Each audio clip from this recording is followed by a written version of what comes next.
দাদু, আমি অঙ্কে 50-এ 50 পেয়েছি। আর আমি মাত্র 32 পেয়েছি দাদু। অনেক শুভকামনা নীল। ঠিক আছে নায়রা। না, ঠিক নেই। আমি নীলের মতো 50-এ 50 পেতে চাই, যাতে তুমিও আমাকে অভিনন্দন জানাতে পারবে। কিন্তু আমি তোমাকে অভিনন্দন জানাই। না না না, কিন্তু আমার আরো বেশি নম্বর চাই। নায়রা, এটা কি সম্ভব তুমি তোমার ভাইয়ের সঙ্গে প্রতিযোগিতা করবে আর ওর মতো হতে চাইবে?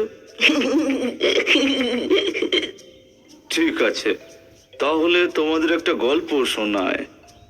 ইয়ে, স্টোরি টাইম। অনেক দিন আগে একটা হাতি আর একটা জিরাফ একই জঙ্গলে বাস করত। দুজনেই বড় প্রাণী, কিন্তু ওদের বন্ধুত্ব ছিল না। একটা ছোট্ট সমস্যা ছিল।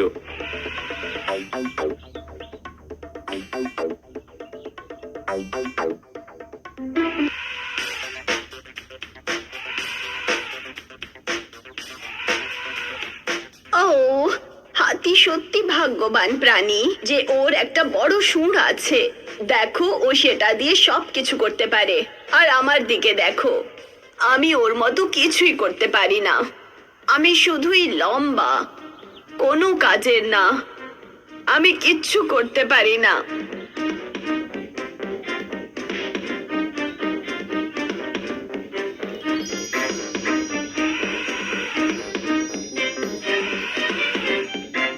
আমি তো কোনো কাজই করতে পারি না।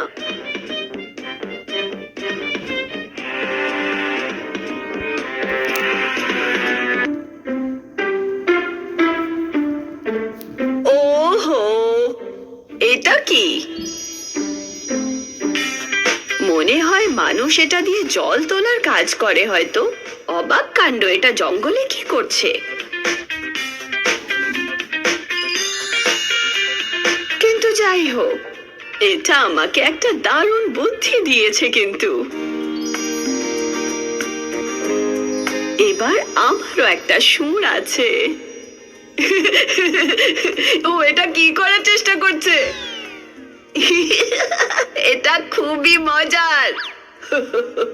আমাকে উড়ে গিয়ে সব পশুদের এটা দেখতে আসতে বলতে হবে। আমি যাই। তোমরা সবাই হাসো, কিন্তু এখন আমারও একটা সুর আছে। একটা ডাল, কোনো সমস্যা নেই। আমি সহজেই আমার সুর দিয়ে সরিয়ে দিতে পারবো।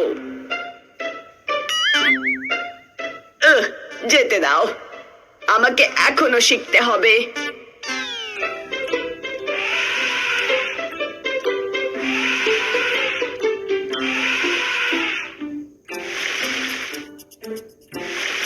তুমি কি করার চেষ্টা করছো?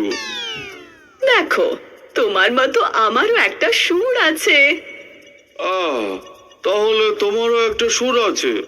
আমারও আশা তোমার মতো যদি একটা লম্বা সুর থাকতো ওই কচি পাতাগুলো খাওয়ার জন্য।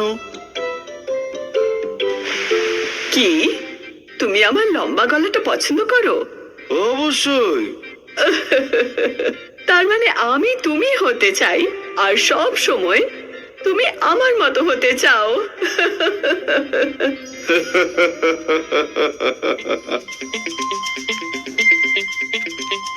আর তারপর থেকে হাতি আর জিরাফ সব সময় ভালো বন্ধু হয়ে গেল আর একে অপরকে সাহায্য করত।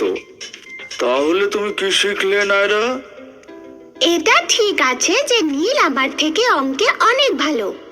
আমি ওর থেকে বেশি জোরে দৌড়াতে পারি। আমরা দুজনেই আমাদের নিজেদের পথে বিশেষ।